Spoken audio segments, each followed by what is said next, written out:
Thank you for the invitation to speak to these two branches tonight. So I've been asked to talk a little bit about annexation. And so maybe I'll start by trying to give some overview of what annexation, the debate that's been raging for many years, decades, about annexation within the settler community, and then maybe also talk about where we are within Israeli society right now during COVID and various other issues like Netanyahu's corruption trial, which is looming, how that's affecting this debate. So I think maybe the framework for thinking about where the Israeli population, particularly the settler community, let's first also point out that there are two ways of thinking about the settler population. One is thinking of people who are physically in the occupied territories in the West Bank and East Jerusalem. And they're roughly 1 in 10 Israeli Jews are settlers. So they're a fairly substantial part of the population who are physically located in the West Bank. But that's not all that this being a settler means. There's also an ideology that underpins the settler movement. It's not just about where you live, it's also about what you think. So there are people who are in the occupied territories who aren't necessarily that invested in a settler ideology, what Israelis tend to call national religious viewpoint. So there are people living in the occupied territories who are what we might call economic settlers. So they don't have a particular ideology in support of being settlers. They're there because it's much cheaper to live. And it's cheaper to live because the land is stolen from Palestinians, and it's marketed to be cheap because Israel wants to encourage people who aren't so well off to go and move into the occupied territories as an economic option. But there are also, of course, many people who identify with the settler movement who don't live in the occupied territories, who don't live in the West Bank or East Jerusalem. You don't have to live in the occupied territories to have a settler ideology. And so many people who support the settler movement are part of this national religious movement, aren't actually located living in the West Bank or East Jerusalem. They're inside Israel, but they identify with the movement and they support efforts to try and get more settlers in there. So this is, just hold this idea in your mind as you're trying to understand the dynamics of the debate within Israeli society. So one of the frameworks for annexation in many ways is the Oslo Accords. The Oslo Accords divided the West Bank into 3 areas, into what are known as areas A, B, and C. Area A is the main urban centers of the West Bank, cities like Hebron, Ramallah, Jericho, Jenin, Nablus, and so on. And they're about 18% of the West Bank. And then there's the areas, the suburbs around those cities, which are known as Area B. Area A is supposedly under full Palestinian military and civil control. That's nominal because, of course, the Palestinian Authority doesn't really have any military capacity. It has a police force, it has lightly armed soldiers, but not really what we call an army or a military. So it doesn't have really any military control. And in any case, Israel can enter these areas, these Palestinian cities, at whim. So although it's nominally under Palestinian Authority control, this 18% of the West Bank, in practice, Israel also controls this 18%. We then have another block called Area B, which are these suburbs around the main cities, which are supposed to be under joint control. That's Palestinian civil control, but Israeli military control. And given that we're talking about a belligerent military occupation, that means really Israel is in control of that area. We can't even say Palestinian Authority is nominally in charge of Area B. It's only collecting the refuse, doing municipal services there. Israel is very definitely in charge of Area B. And then we have this largest area of the West Bank called Area C. This is all set out in the Oslo Accords back in the mid-1990s. And then we have Area C, 62% of the West Bank. This is really the best land. This is the rural land, the agricultural land. Remember, Palestinian economy is very much based on agriculture historically. So these are the areas where the wells are, the aquifers, so both the agriculture and the water, the land and the water, the key resources for a Palestinian state, are really locked up in Area C. Now, this was the part of 62% of the West Bank that was, under the Oslo Accords over a 5-year period, supposed to slowly be transferred from Israeli control to Palestinian control. But in effect, that never happened. So Israel has been in control of that area right from 1967 onwards, right through the Oslo Accords. Nothing changed there. So this area is the key land, and this is the areas where the settler movement, the Israeli Jewish settler movement, is really targeting to move settlers in there, take the land, and it's working very hard to do that. So the debate about annexation really within the settler movement for a long time has been, which bits of the West Bank do we want? Now, there are some settler leaders who would like to take all of the West Bank. They see these, for religious reasons, as key areas that are at the heart of what a Jewish state means to them. This is recreating a biblical idea of Israel, if you like, a Jewish state. And therefore, for them, really, these Oslo divisions are irrelevant. But realistically, the more realistic settler leaders know that they're unlikely to be able to get all of the West Bank, and so have focused primarily on trying to get as much of Area C as possible, the fertile agricultural land with the aquifers. This is what they've been working on, and this is what the Israeli leadership has been working on right since 1967. And so what you see in the West Bank is that the settlers have been targeting the main areas around it in Area C, driving Palestinians out. And they've been very successful. So over the last 50 years or so, we've seen the Palestinian population in the West Bank decline very sharply. You've got to remember what you would expect, particularly in a Palestinian population, which has a fairly high birth rate. You'd have expected to see the population grow rapidly. Well, actually, what you see is it's fallen dramatically. And interestingly, Israel doesn't publicize figures for the Palestinian population in Area C. It's very secretive about this, which gives you some idea of its ambitions there. What it's been doing has been driving Palestinians out of Area C, the agricultural areas, the traditional villages, the bulk of the West Bank, areas with the aquifers and so on. This useful land, they've been trying to drive them into areas B and ideally into Area A, to make Area A effectively Bantustans, what in South Africa we call Bantustans, with the idea that these would become some sort of a series of isolated territorial units, which would be given nominal, again, sort of municipal, Palestinian Authority control, while Israel takes the rest of the land and effectively becomes part of a greater Israel. So the debate has been, how much of Area C can we get? And Israel has been working very hard to do that.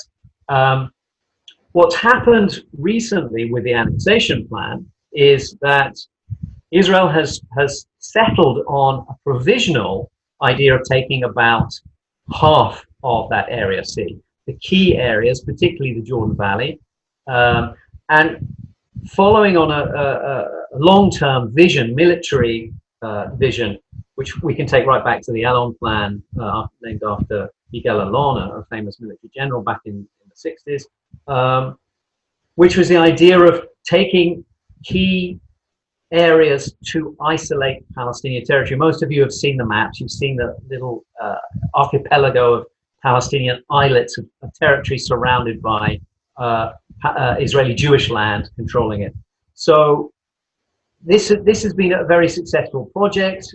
Israel is annexing continuously. It's driving Palestinians out of Area C into areas A and B. Very few Palestinians left there. As I say, we don't know exactly because Israel isn't compiling. It controls, of course, Israel controls the population registry, so it alone knows who's living where. But the general assessment is somewhere between 100,000, 150,000 Palestinians are in Area C. Now, the settlers' view is, well, we've reduced the Palestinian population so low in Area C, we can now take it, and we can even be very generous and offer citizenship, Israeli citizenship, to these Palestinians who are still in Area C, and it really won't make very much difference. It would just be a slight topping up of the Israeli Arab, the Palestinian citizens of Israel. I'm in Nazareth, one of the main city of Palestinian population inside Israel. It will just slightly increase their population, but not noticeably, and won't really make any difference. So they get an extra Knesset member. They're still going to be massively outvoted by the Jewish members of the Knesset. So it will look like we're according with international law, we're doing the right thing by those Palestinians, but it won't actually have any impact because we've cleared most of those Palestinians out into these other areas A and B. So the debate, the ambition among the settlers is to try and get Area C, or as much of it as possible. And what happened under the Trump plan is that the Trump plan effectively said, well, the settlers can have about half. And of course, this isn't the end of the line. This isn't the final destination for the settler movement. This is a way station. This is where they go to next. But the idea would be that the Americans would legitimize about half of Area C under Israeli control. And then Israel could still try and finesse this deal so that it got more over time. So the battle lines were drawn pretty much this way. Area C was being divided into areas that were going to be annexed and then areas that could be annexed in the future, particularly if the Palestinian Authority didn't prosper, which was unlikely to do under the Trump plan. It would lose legitimacy. Then that would open the door to Israel later being able to grab more of Area C.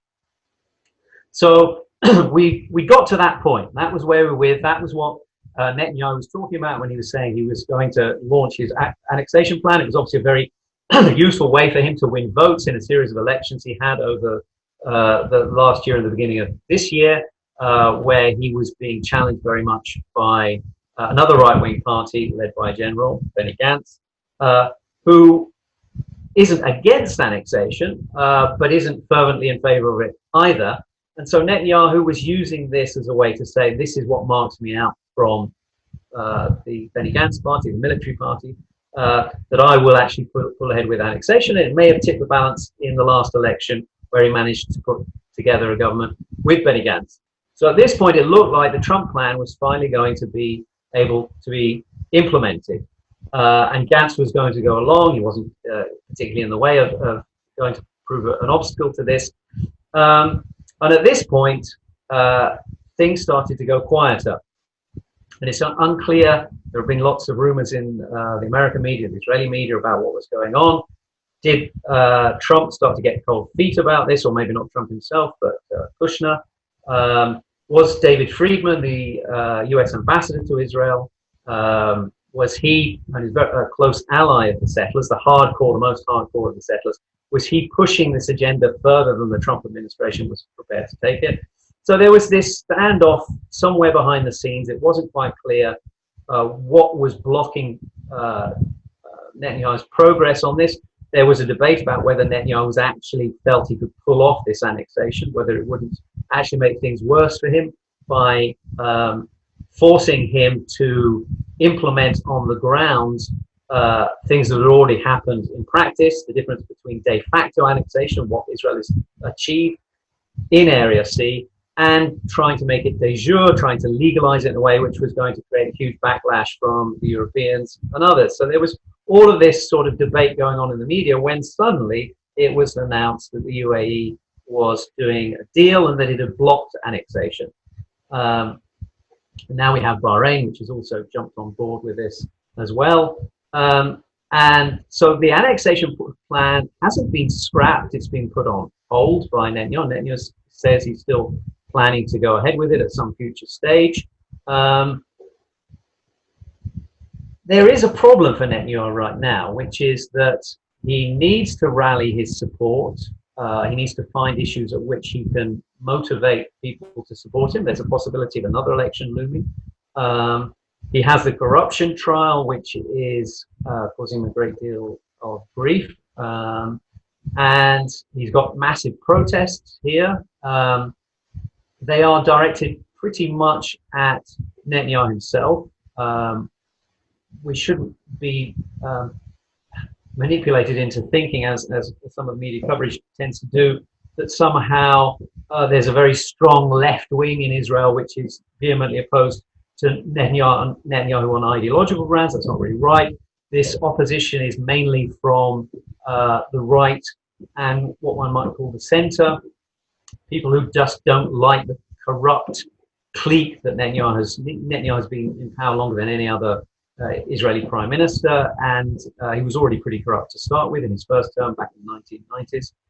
He nearly got himself into serious trouble with corruption, and it seems to be in his DNA. So once he's been in power for such a long time now, he's been in power continuously for 11 years. It's not surprising that his rule has become more and more corrupt, and people are quite aware of that and have been launching these very growing protests. They're quite large, significant. I drove back last weekend from Haifa on a Saturday evening, just as the sun was going down, and I probably passed under 10 or 12 bridges, and every single one was packed with demonstrators. And those aren't even the main demonstrations. The main ones are in Jerusalem. There are some in Tel Aviv, some in Caesarea, where he has his private home.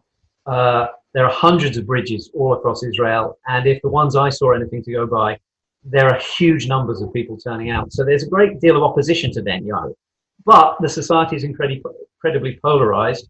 That corruption, the part of the population that is very much against Netanyahu represents a solid bloc, but also there's a huge bloc in favor of Netanyahu. It doesn't care about the corruption. And so we shouldn't be also lulled into thinking that if Netanyahu is ousted, that somehow we're going to see a new flourishing of peacemaking among the Israeli leadership. That's not the way it's going to go. In fact, more likely, we're going to get an even more right-wing, ideologically right-wing leader like Naftali Bennett, who's a settler leader.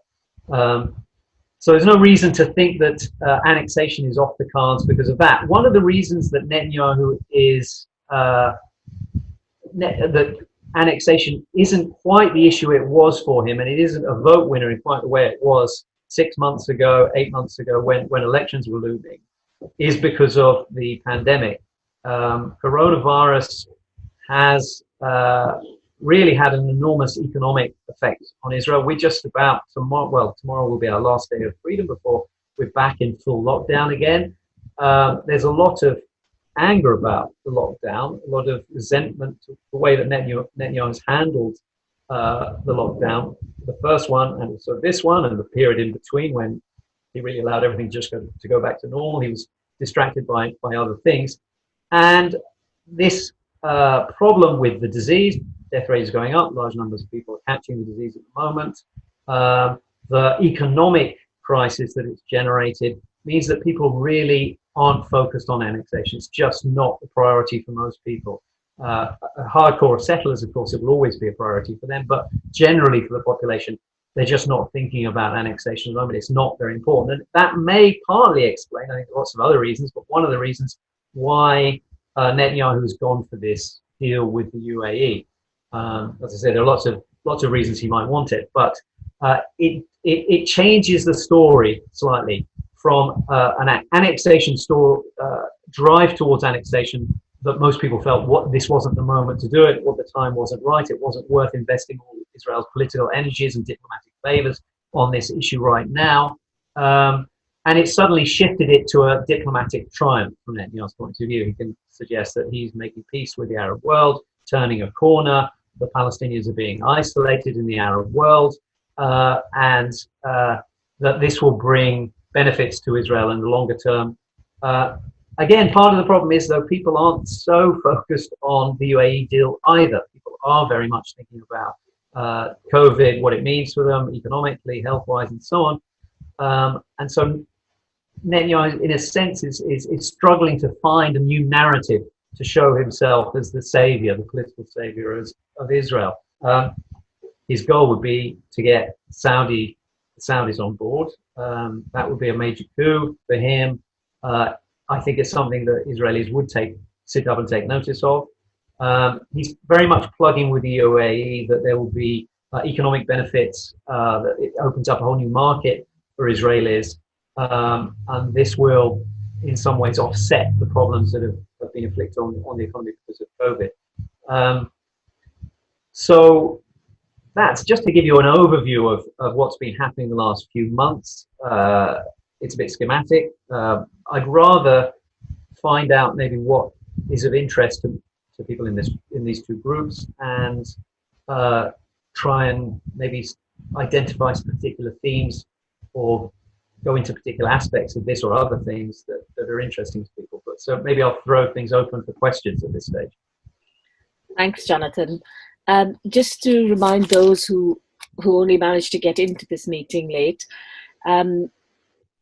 we will be taking questions now in a second. This meeting is being recorded. My name is Deepa Govindarajan Driver. I'm the chair of Camden Momentum. This is a joint event hosted by Barnet Momentum and Camden Momentum. So we have a number of members from both branches and indeed from the wider community at this event. In terms of questions, you can use the participants tab at the bottom of the screen to raise your hand. If you're unable to do that, if you will just put your question in the question and answer tab, or mention your name in the chat saying you want to ask a question, and I will make sure you're invited to ask. So I can see 3 people at the moment, and I'll start with Tony Greenstein. Tony, I'm going to unmute you now and switch you over to a panelist so that you can be seen and heard. And if anybody does not want, because the event is being recorded, if when you're asking your question you would like not to be visible, then please let me know that in the chat tab and I can make sure that's done. Now, moving to Tony. Thank you.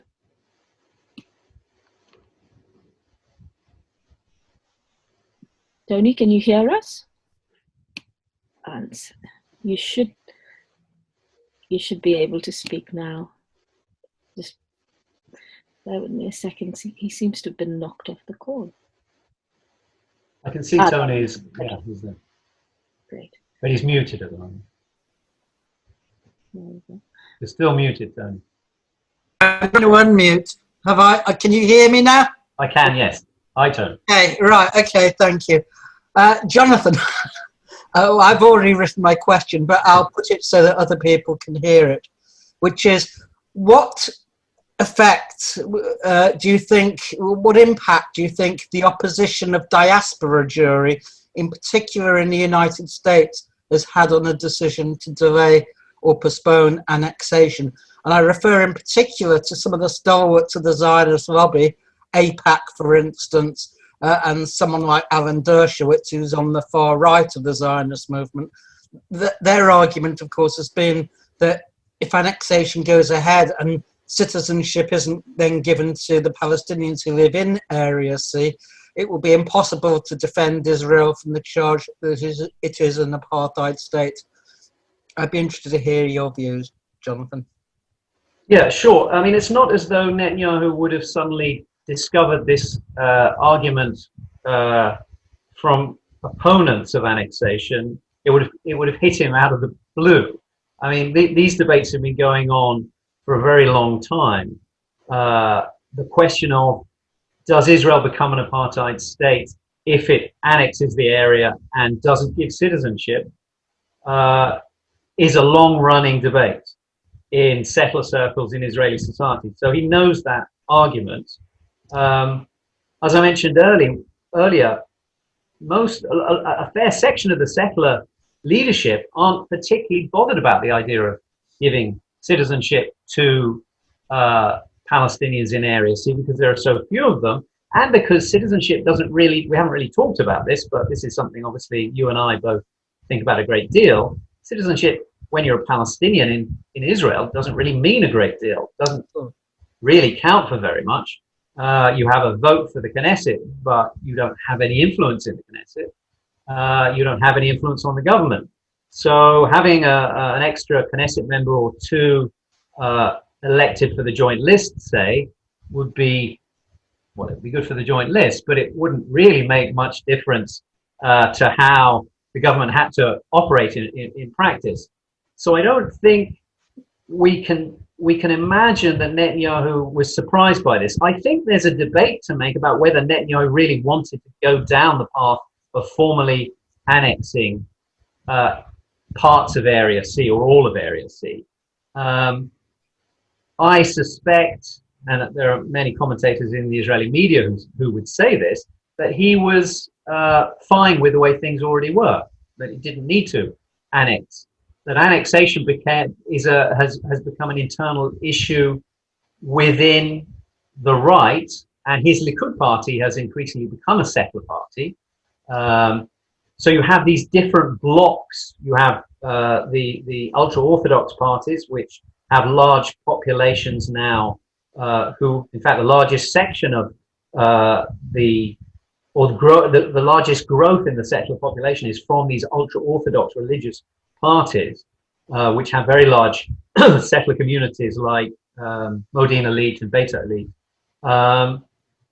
So you have their investment, possibly less in the ideological sense of being a settler, but certainly in the economic, practical issues of being a settler.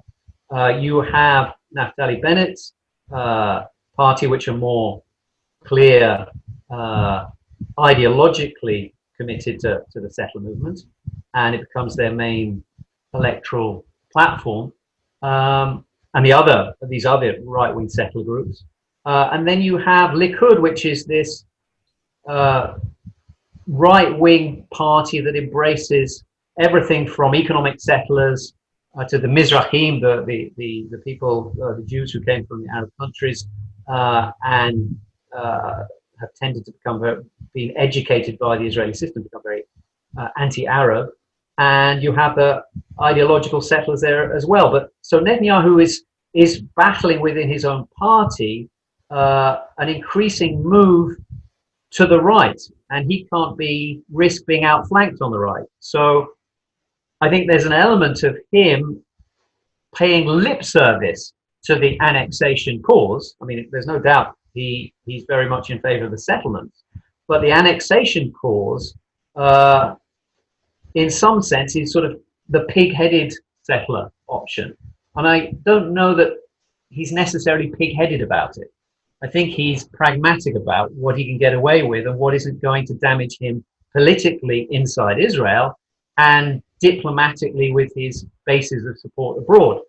I remember writing an article just before Trump was elected president, but when it started to look like he might well end up being president, saying that Trump's election, and you've got to remember that Netanyahu was very much pushing for Trump to be elected, but that actually he might regret Trump winning power, because in a sense it would remove all those obstacles he had with the settler community. He could always say, well, of course we'd annex if we could, but there's no way the Obama administration will let us do it, or the Europeans. He had a list of excuses why he couldn't do annexation. And suddenly with Trump's election, those are all taken away from him. So really the only obstacle to annexation was Netanyahu's will to do it or not to do it. And that pressure has been growing on him for a long time. And when he couldn't get elected, we had those 3 elections over the course of a year, he needed to pull a rabbit out of the hat. And we can get a sense of what he thought that rabbit was, because we can see what he did, which is he started talking about annexing the Jordan Valley and so on. So annexation was put into play. He moved on from what he'd been doing before, which was inciting against the Arab population, Palestinian citizens of Israel. And he carried that on, of course, but he also moved towards talk about annexation. So in a sense, his arm was twisted into doing it. He knew that there'd be a huge backlash from Europe. He knew there'd be a huge backlash from American Jews, the American Jewish leadership, not because they don't support the settlements, but because they don't want to give more ammunition to Israel's critics. They don't want to increase support for the BDS movement. They don't want to have to defend the indefensible when it comes to Israel. They don't want the apartheid analogy, the South Africa analogy is all being made. And it's much easier to make that once you get into de facto, move from de facto annexation to de jure annexation, where it becomes a kind of formal position of Israel and the US. And so he can't, I just don't believe any of that took him by surprise. He knew it was coming. So the issue here is, how much was he gaming the system? How much was he being gamed by the system? We also know that there were people within the US administration who were pushing very hard for annexation, not least David Friedman, the US ambassador to Israel, who's a fanatical settler. And has been, supporter of the settlers and has been pushing very hard to use the opportunity of Trump's presidency to get some kind of legitimation for annexation from the US. So I think, I don't want to make it sound like I'm sympathetic to Netanyahu or anything, but in a sense, he was trapped and caught in a series of pressures which have been quite difficult for him to extricate himself from. And it may well be that he was looking for a pretext, and the UAE has given him one and thrown in a diplomatic triumph for it, which is he can pretend that a situation which was there before, which was that the UAE and the Gulf states already cooperating with Israel, is some kind of diplomatic triumph on his part. So it may be that it's a win-win for Netanyahu. He doesn't have to do something which would have caused him a whole load of grief. And he's managed to get the UAE, I'm sure very willingly, to use this as a pretext for them to do a deal with Israel, get the F-35s, hopefully, for their point of view, get the high-tech industries, the military-industrial technologies that Israel excels in, and hopefully, I guess, also some of that intelligence that the US and Israel hasn't been fully sharing with them. So I think there are lots of benefits to the UAE, and Netanyahu has been able to kind of navigate his way through this to, he hopes, emerge victorious. There are lots of other issues, though, domestically going on, which will complicate the picture for him. COVID is very definitely one of those. The corruption trial, when we're going to start seeing more details of exactly what went on, are going to be difficult for him to spin in a positive way. He's going to do a lot of damage as he goes down, as well, as he's already made clear. I wrote a piece just a few days ago about the way he admitted that the police had shot a Bedouin citizen of Israel during a house demolition without any reason to do it, and then covered it up. And he's pretended that he didn't know about that. And when he said that this Bedouin citizen was a terrorist, he was being deceived by the police, even though he knew very well that that was a deception, and he conspired in it. But he's now prepared to tear down the police, the legal system, anything he can. He's playing every card he's got to extricate himself from his troubles. And anything is fair game for him. And he'll damage the police, he'll damage the legal system, he'll pull rabbits out of the hat like the UAE deal. He'll go with annexation if it works in his favor. He'll stop annexation if it doesn't go in his favor. In that sense, he's supremely self-interested, supremely pragmatic politician who will play the cards he's got the best way he can. So looking at it circumstantially, it looks to me like he wasn't deeply committed to annexation at this moment. And I don't think that's any kind of we can take any kind of comfort from that fact, because the annexation, the de facto annexation, will continue whatever happens. It won't matter. Israel will still be expelling Palestinians. It will still be stealing the lands. It will still be moving more settlers in there. It will still be stopping planning permission for Palestinians so that they're driven out. All of that will carry on. And annexation has this. One of the other things you can see, Netanyahu is an expert at this, but also generally Israeli leaders have been very good at doing this. The Israeli state is quite good at doing this, which is launching trial balloons. So you do something and you push yourself to the very limit of doing something. You look like you're going to do it, and then you pull back from the brink when everybody gets terribly upset. The Europeans usually being the main ones here. They throw a tantrum about it, so you pull back and decide you won't do it. And then you leave it a year or two and you do the same thing again and test the waters again. And usually the Europeans react again, a little bit unhappy, but less extreme a reaction than we got the first time. And maybe Israel pulls back the second time and then tries it again another year or two later. And the third time, everybody's lost interest because it's just sort of become part of the background noise of the Israel-Palestine conflict. So, yeah. I was just going to ask you, Tony, before you ask another follow-on question. No, it's a follow-up, yeah. Would you mind? I have about 7 people in the queue, sure. And I can given the length of Jonathan's answers to you, I would really like to get a few more people in, but I will put you in the queue to come back for another question if I may. Is that okay? Yeah. So just to let everybody know, I have Giorgio, Vivian, Michael, Diane, Maureen, and Sylvia in the queue. And then we'll come back to Tony after that. So Giorgio, I'm now going to promote you to being a panelist so that you can ask your question. And hopefully that should start in about a couple of seconds. And Giorgio, can you hear us? Yeah, I can, but you disappeared. Can you hear me? We can hear you. I can hear you. Right. I just wanted you to say something, if possible, about the Palestinian resistance, in particular women's resistance, because we don't hear much about that, and I think they are pretty crucial to the resistance itself. If you can expand on that, please. I lost you about halfway through the question. I sort of got the sense, but I think you were asking for me to talk a little bit about the nature of Palestinian resistance and women's resistance in particular. Yes. Yeah. Well, one of the problems for Palestinian resistance has been since the Oslo Accords has been deciding what is the target of your resistance. Before it was very clear. Before Oslo, it was very clear.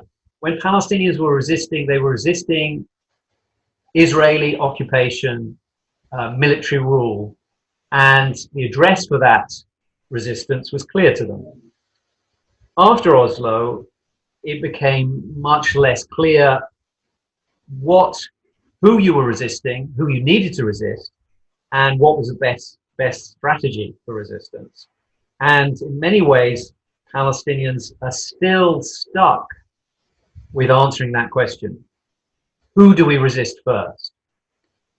Do we resist the Israeli occupation? Well, there's a problem because there's a mediator between Palestinians and their oppressor, which is the Palestinian Authority. The Palestinian Authority is a subcontractor for the Israeli occupation regime. And as we've often seen, one of the places where it's been hardest for Palestinians to resist has been in Palestinian cities like Ramallah, where when Palestinians come out onto the street, quite often the PA pushes them off the street because the danger for the Palestinian Authority is if Palestinian grievances against Israel are allowed to flourish, the PA can't be certain that it can control that anger and not find that it isn't redirected towards the PA. So the PA had, not only is it subcontracting security for Israel, helping it arrest people and so on, but it's also stopping Palestinians, physically stopping them from protesting, which is why when we see mass protests by Palestinians, we see them more often nowadays in Gaza than we see them in the West Bank, because Hamas has allowed those protests to take place or hasn't dared stop them from taking place in a way, because the situation in Gaza is worse. Palestinians there are more trapped. They have fewer options for resistance. The forms of resistance that Palestinians have tried to take in the West Bank,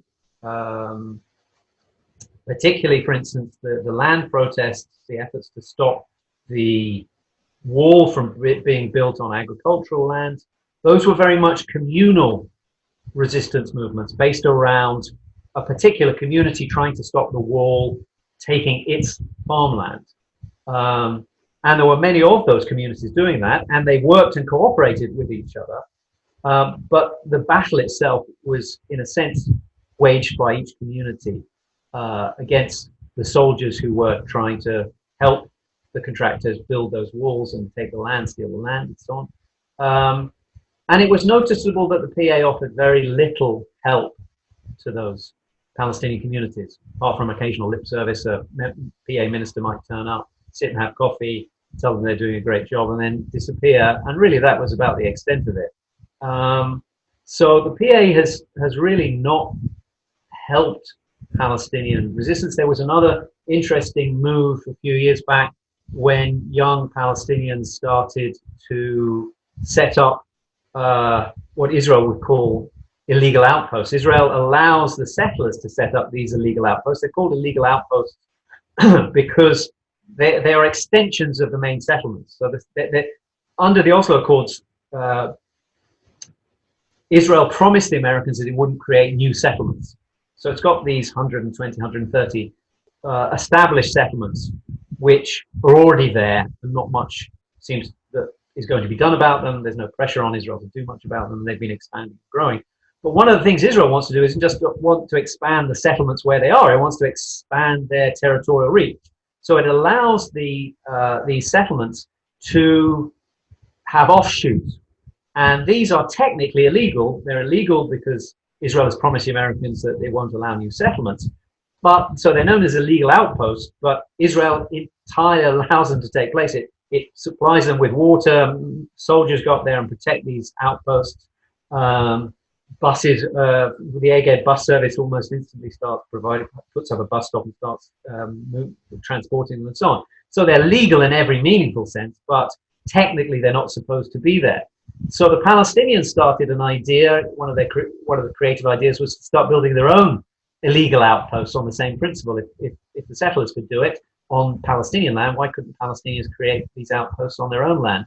And of course, the soldiers immediately moved in and crushed those kind of settlements. So every time Palestinians have tried to come up with creative solutions, they found themselves crushed by Israel and not assisted, and sometimes crushed by the Palestinian Authority. Inside the PA itself, there are debates about what to do. I wrote a piece, a very long essay, a couple of years back about Marwan Barghouti and his increasing interest in non-violent protest, civil disobedience, based on the kind of things that were done by the ANC in South Africa, civil rights movement in the US. Again, he's had very little support from the formal established PA leadership, Abbas and people around him. So I think increasingly Palestinians, when they think about resistance, they're thinking in terms of resistance against the PA. That's a risky move for Palestinians. It's a risky move when there's very little regional support.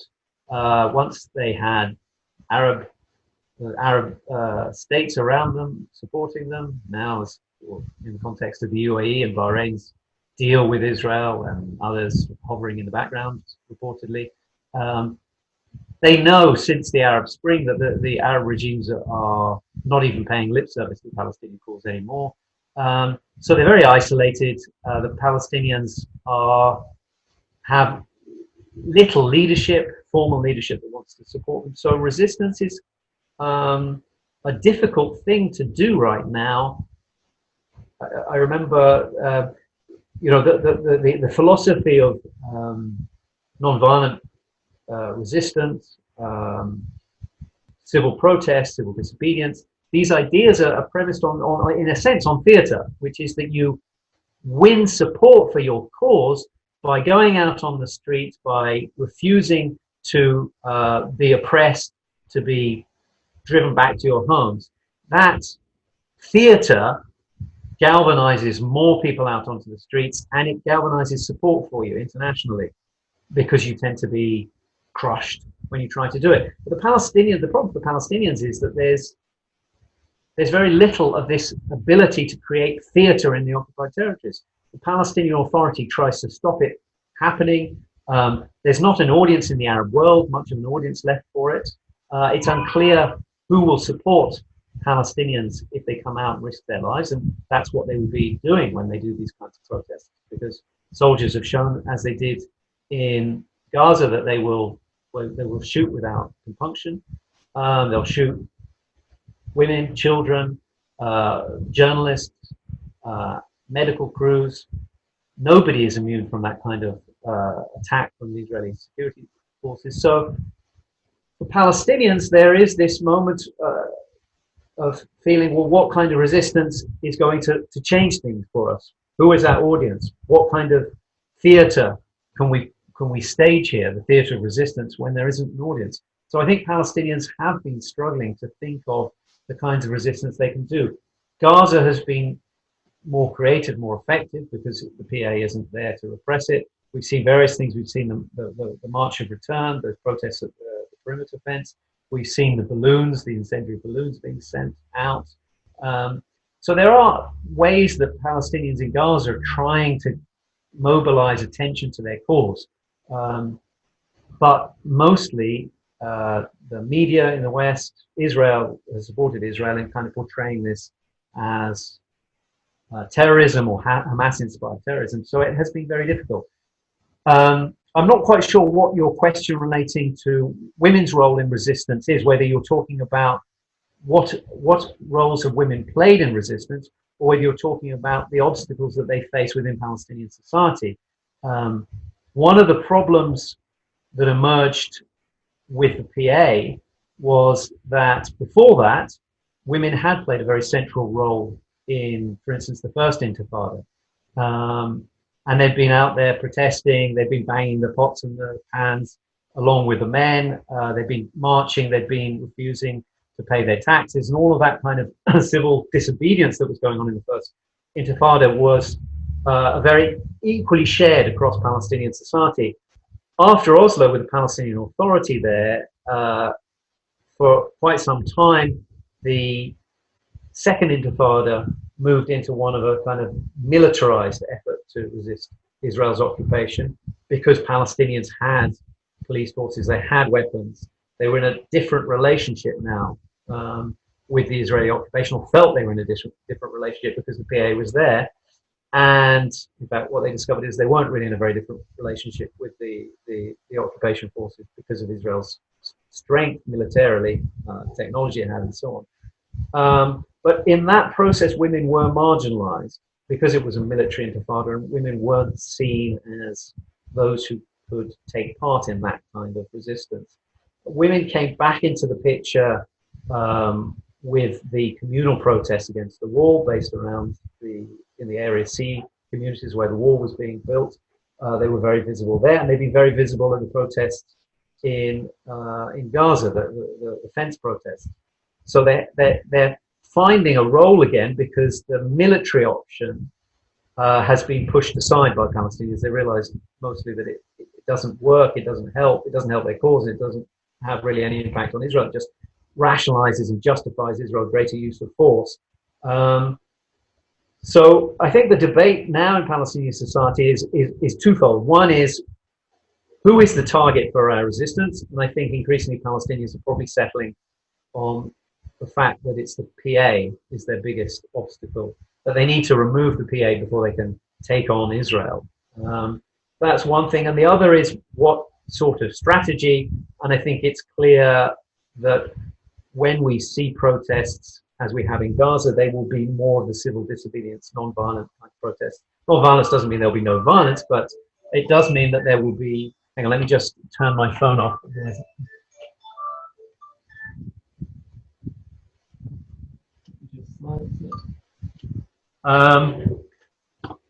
I think when we see Palestinians deciding that there is an audience for their protests, that they can have an impact, that there are people who are prepared to act in solidarity with them and change things, then I think what we will see is the kind of Marwan Barghouti non-violent resistance protests. And I think women will be at the fore of that because they were earlier in the first Intifada.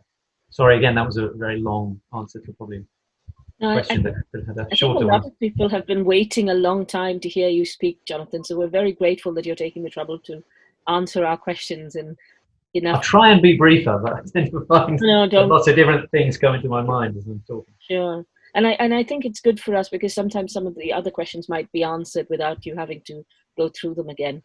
I'm going to invite two further people to speak and ask their questions. And the next people I have in the queue are Vivian and Michael.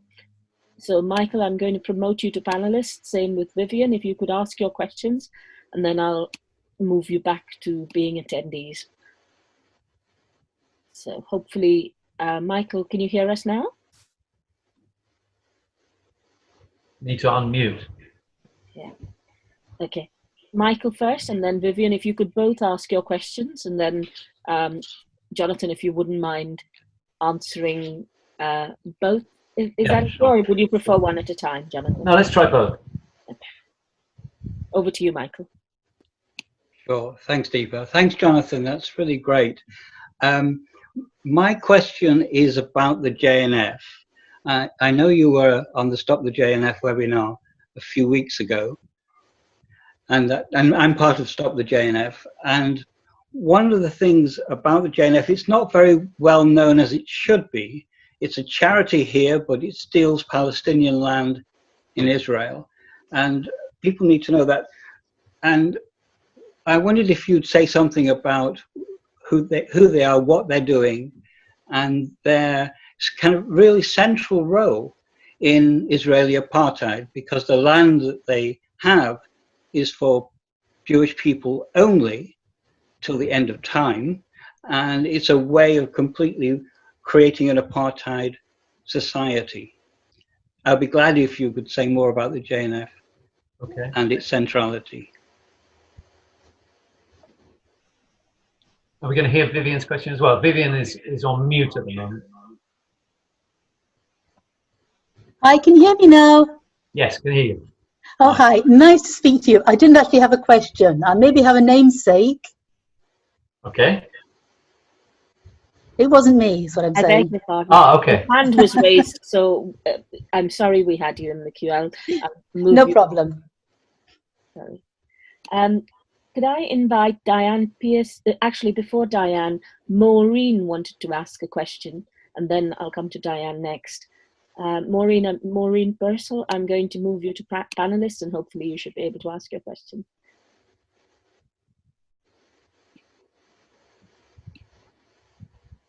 Maureen, can you hear us now?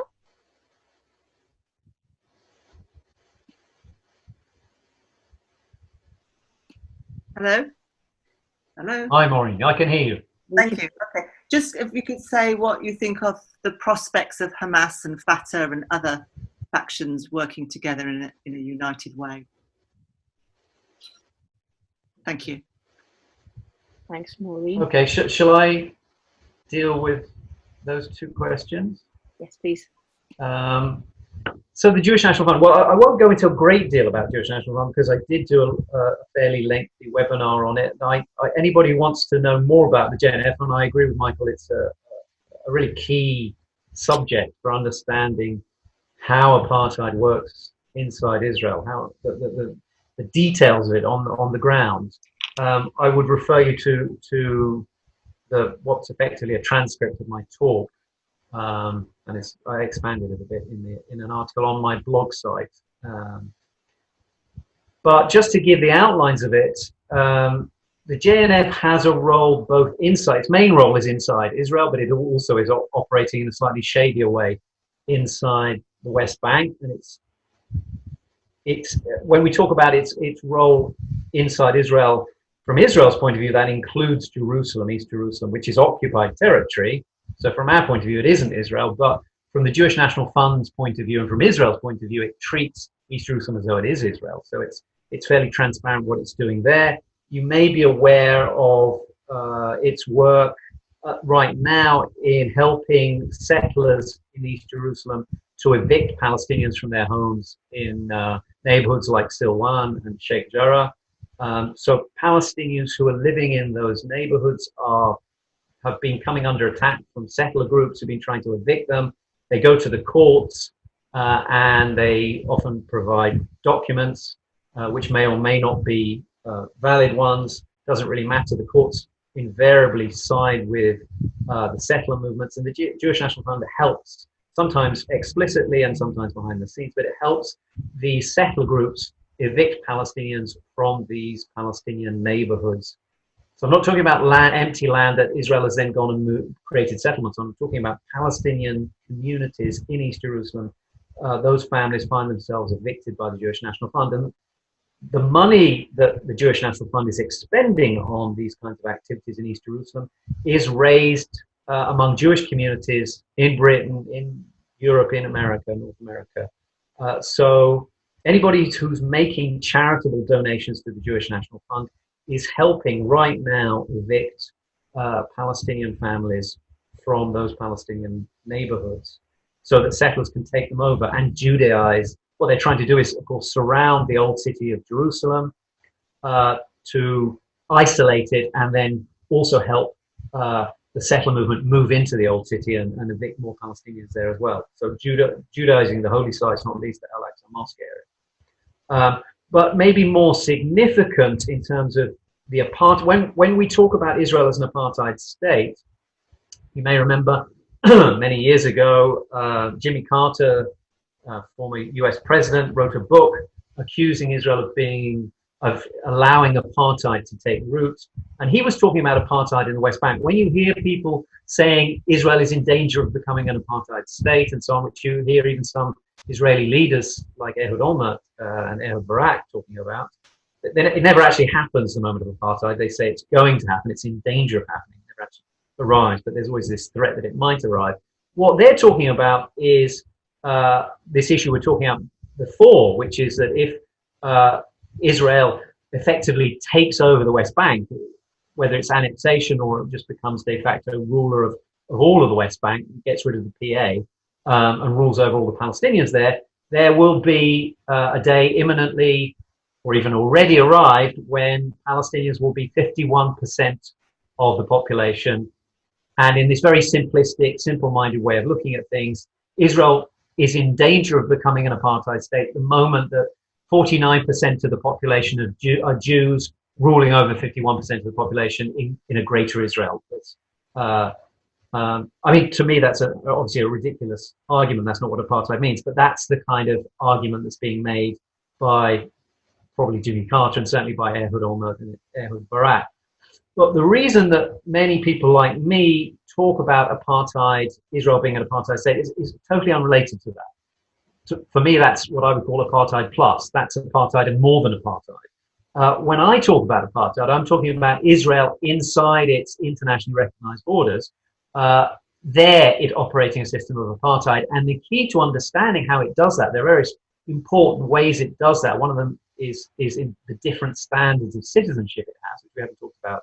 Maybe if somebody's interested in, we will talk about it. But also through this idea of how you control the land. So the Jewish National Fund is this extraterritorial body. It's an international global Zionist charity that has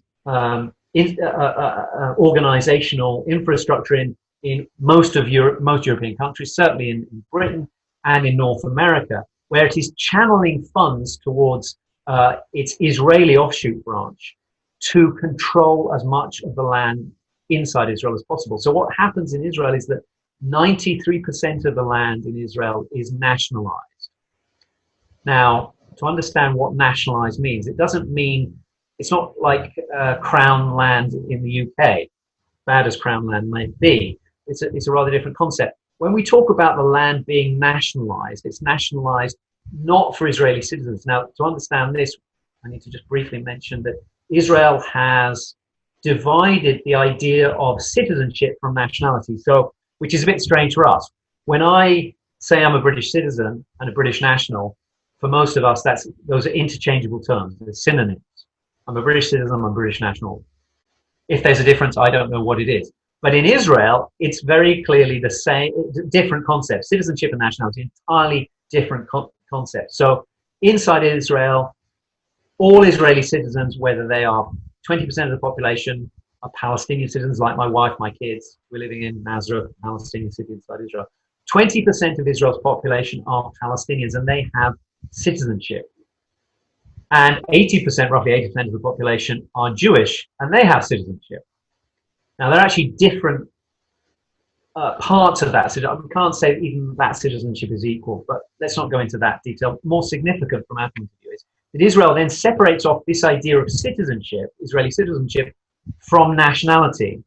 It rejects the idea of Israeli nationality completely. There is no Israeli nationality recognized in Israel. So they're different concepts. British citizenship, British nationality, same thing. Israeli citizenship is not the same as Israeli nationality because there is no Israeli nationality. In Israel, the primary nationalities are Jewish and Arab. It's a bit more complicated than that, but for our purposes, we'll stick just with that. So 80% of the population have Jewish nationality, 20% of the population have Arab nationality. And you get different rights based on nationality. So this is a major way that Israel creates discrimination and then veils it, because it can say, oh, but all Israeli citizens are citizens and they all have the same rights. That's not actually true, but at some superficial level, it looks like it might be true. But the core of the discrimination goes on at the level of the distinction between citizenship and nationality, the fact that Israel has separated out these concepts and assigned different rights to citizenship and nationality. Now, one of the most important ones is in relationship to land. So Israel has nationalized, remember, there is no Israeli nationality, it hasn't nationalized the land, 93% of the land for Israeli citizens, it's nationalized it for Jewish nationals. And this Jewish nationality has nothing to do with Jews who are living inside Israel. It's extraterritorial as well, just like the Jewish National Fund. It applies to all Jews living everywhere in the world. Anybody who considers themselves a Jew and is accepted as a Jew by Israel has that land, 93% of the land in Israel, nationalized for them by the Israeli state. It belongs to them. So Tony Greenstein, sitting in Brighton, an anti-Zionist Jew, he is a stakeholder in that 93% of the land, whether he likes it or not, whether he wants to be or not. Israel has assigned that land, him as a stakeholder, all Jews as a stakeholder in that land. And it excludes all Palestinians, including the Palestinians who are citizens of Israel, who live inside Israel in places like Nazareth, where I live, from being stakeholders in that land. They have no ownership of that land. So 93% of the land is effectively off limits. It cannot belong to Palestinians.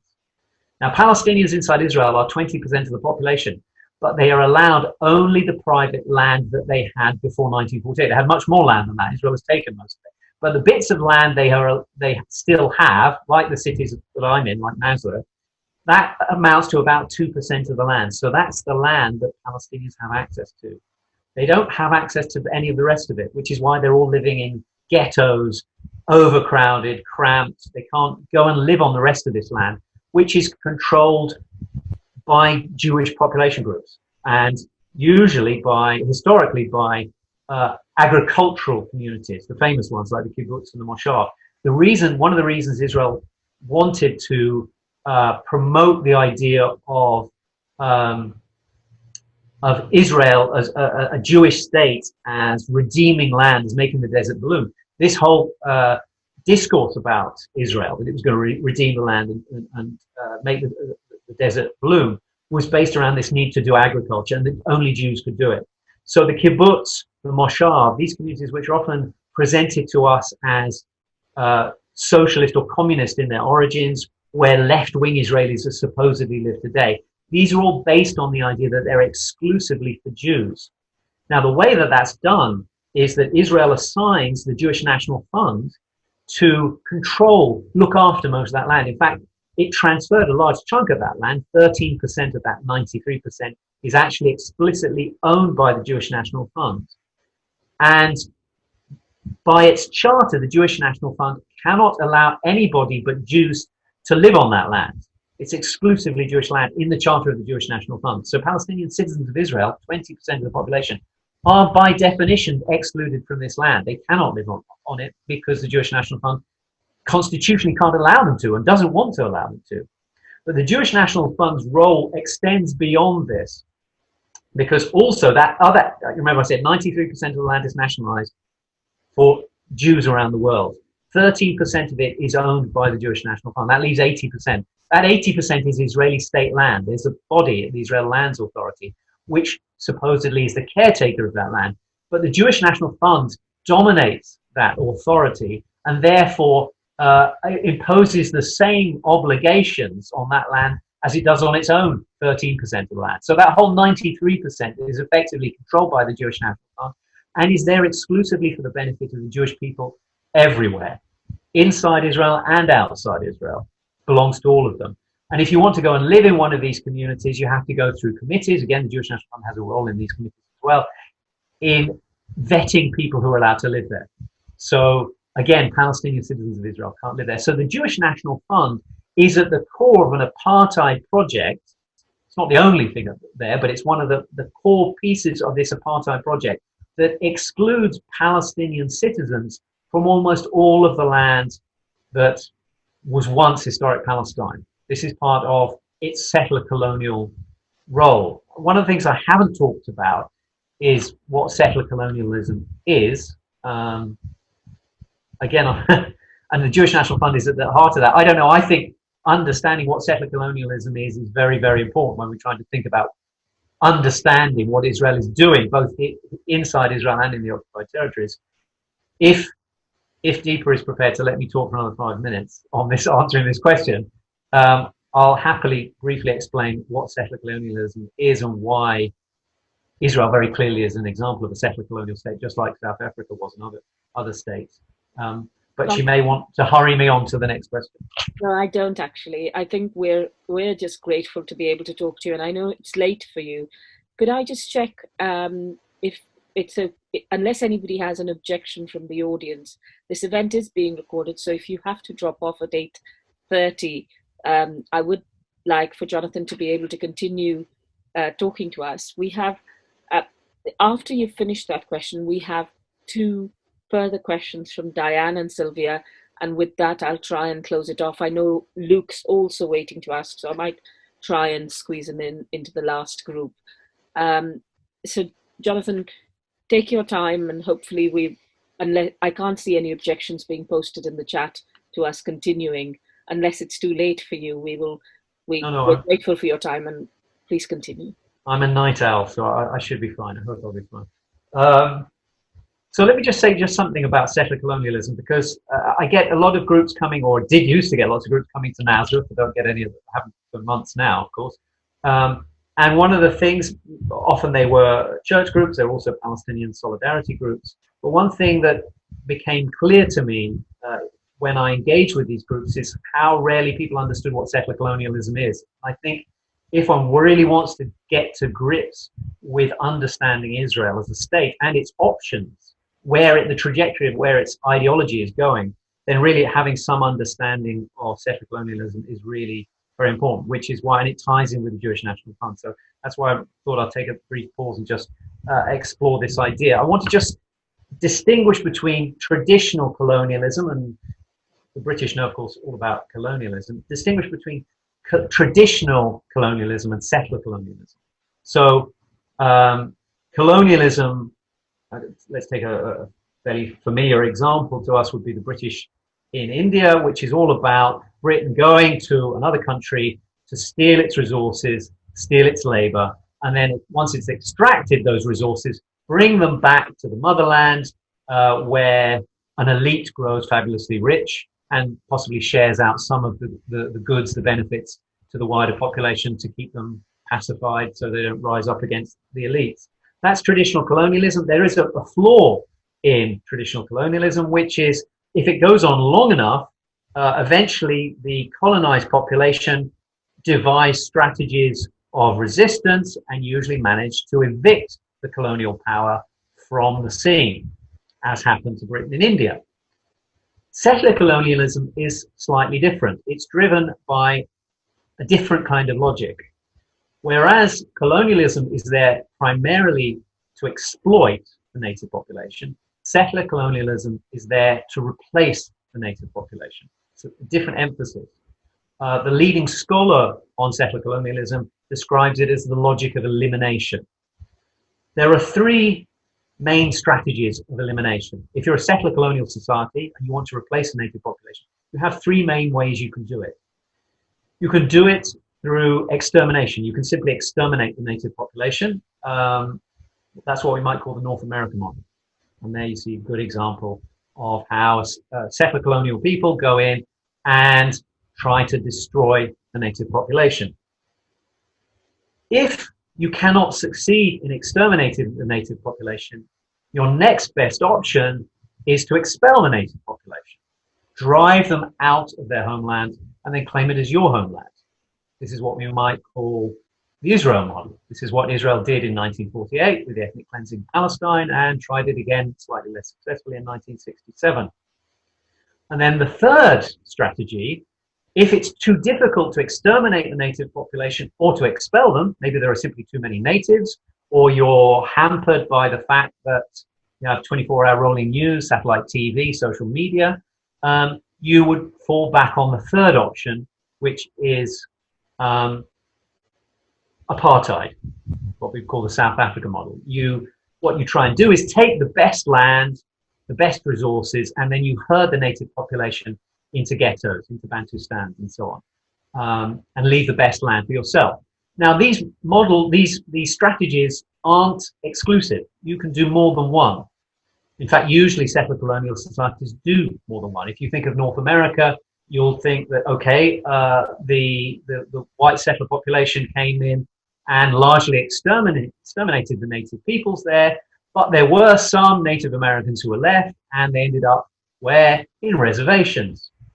So it started with an extermination policy, and then with the remnants of that population, they ended up in effectively Bantustans with an apartheid system.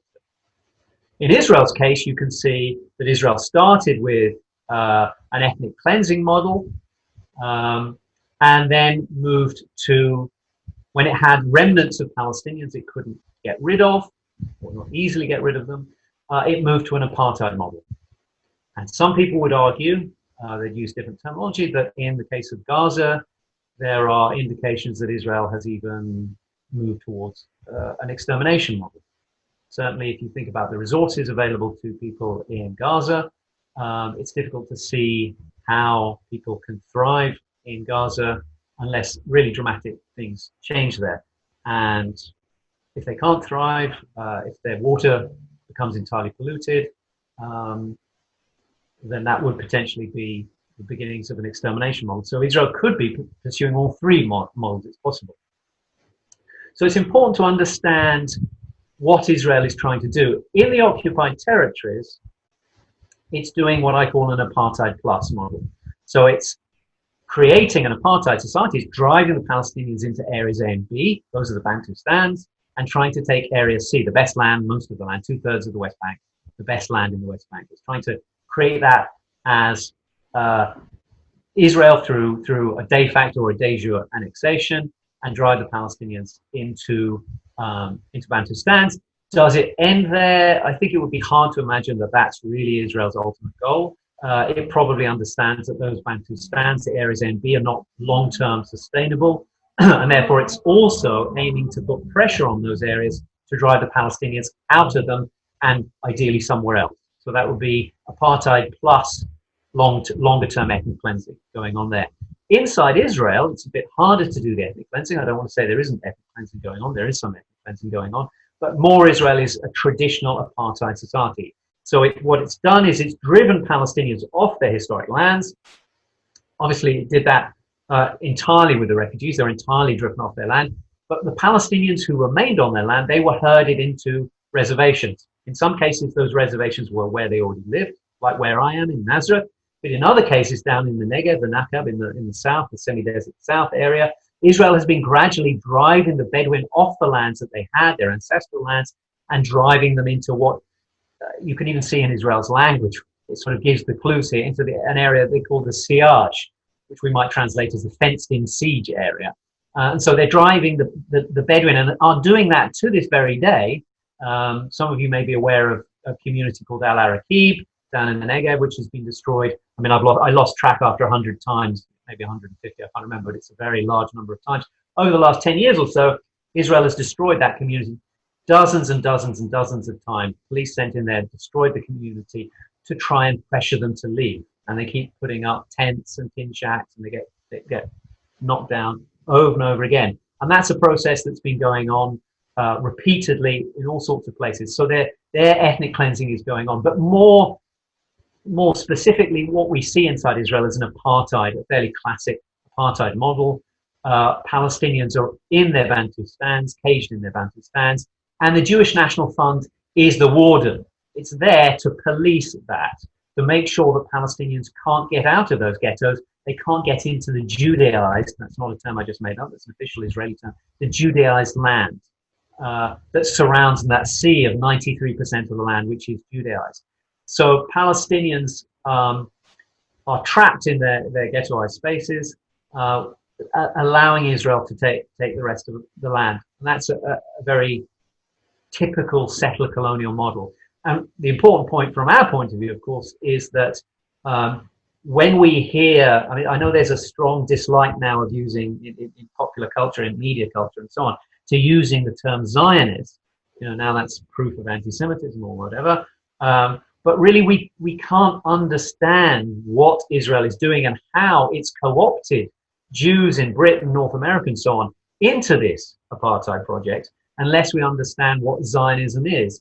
When Jews in Britain call themselves Zionists, what they're saying is they approve of this Jewish National Front project of herding Palestinians into this 2% of the land, creating them as prison warders over Palestinian citizens of Israel, who aren't really citizens because of that distinction between citizenship and nationality. So when we talk about the Jewish National Fund as a charity, when we say that there's nothing wrong with being a Zionist and that to criticize Zionism is to be racist against Jews and so on, we are glossing over, ignoring all of this reality of what's going on inside Israel in an allegedly democratic regime. Nothing to do with the occupied territories. What's going on in the occupied territories is even worse. But inside Israel, it's bad enough. It's settler colonialism of the most ugly, naked kind of variety, very reminiscent of South African settler colonialism. And nobody would nowadays argue that white people in Britain or North America donating to the apartheid regime in South Africa was a good thing, and to criticize that would be an example of racism against white people. That's how ridiculous this kind of debate that's going on in the media in Britain and in the Labour Party, let's be honest, has been, because it's simply ignoring this key issue of the settler colonial nature of Israel enforced through the Jewish National Fund with the complicity of Zionist Jews in the West. Maybe they know, maybe they don't know what's being done in their name, but it is being done. And there's nothing wrong with us trying to explain that to them. That doesn't make us racist. That just makes us trying to clarify for people who maybe don't understand what's going on, what is going on. So, sorry, I probably took more than my 5 minutes there. I haven't got around to Maureen's question about Hamas and Fatah. Will they work together? They haven't so far, for very good reason. They've both been bribed by some semblance of territorial sovereignty. It's been a very good model. Give the PA the West Bank, give Fatah the West Bank, give Hamas Gaza. Let them be little tyrants in their own fiefdoms, and they become so invested in the small powers that they have that they can't agree to work together. That's been the story for a long time now, for more than a decade. Can something change that? Well, it'll take something fairly extreme. Will this UAE deal do that? Possibly. Particularly if we see many more Arab states starting to line up behind the UAE, particularly if it went to Saudi Arabia, Hamas and Fatah will be in terrible, terrible state. Their isolation, which is already extreme, will grow even more extreme. And at that point, that may be enough to bang their heads together. I'm not entirely convinced of that, but it's a possibility. But the ordinary Palestinians will have to suffer a great deal. There will be a lot of loss for them to get to the point where Hamas and Fatah stop thinking about being rulers of little fiefdoms and start thinking about what's in the best interest of the Palestinian national cause. I haven't got many good things to say about the Palestinian leadership, I'm afraid.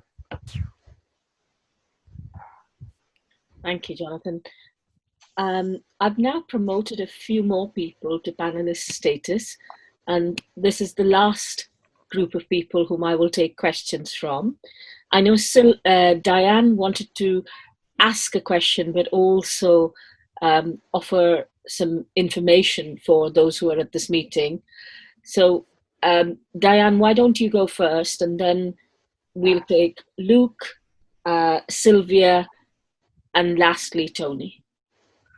Diane, please. Okay, not quite sure what information I'm offering, Deepa, but anyway, I'll ask my question.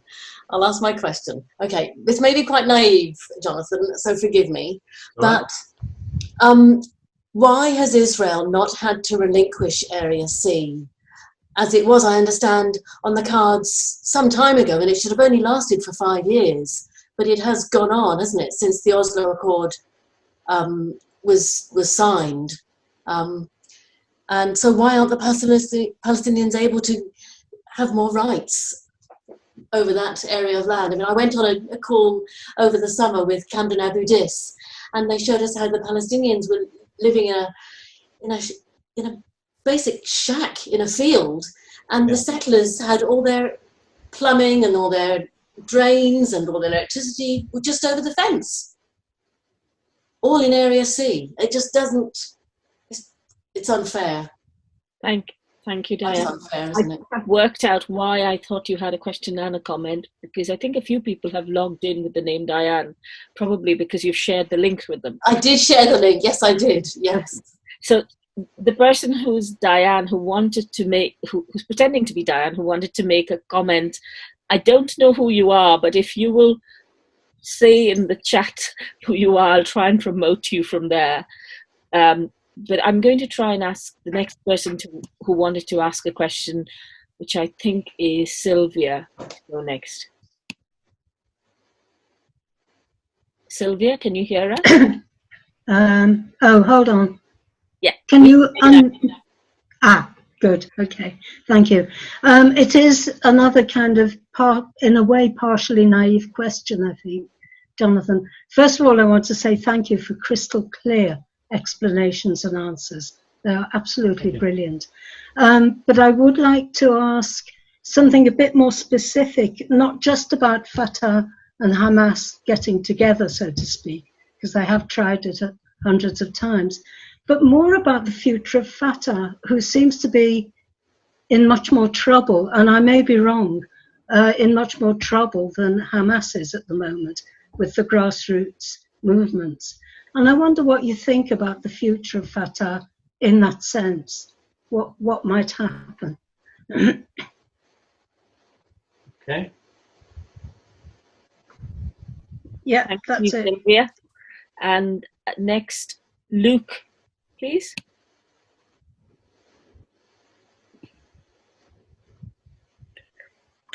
Jonathan, I was wondering about the two-state solution, whether there's anything going to come of that.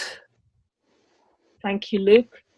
And lastly, Tony, and I still haven't worked out which of the Dianes I'm getting to comment. So if you're the Diane, please post your message in the chat as soon as possible. Thank you. Oh, it's Paul O'Brien. Okay, I'll work out. I'll try and promote you, Paul. Yes, thank you. It's been a fascinating talk, Jonathan, and a good discussion. But I'm just going back to the question of annexation. I gathered from your response that you didn't put too high a premium on the influence of American Zionism on the decision to postpone the annexation. Am I right in that assumption? No, I wouldn't go that far. I think it was a factor. I was trying to make a slightly different point, which is that I think Netanyahu knew that there would be a backlash from the organized Jewish leadership in the US to this. He knew it was going to go down like a lead balloon. So that wasn't a surprise for him. I just think it was he knew that he could play that, navigate his way out of that, or suspected he could. So it wasn't.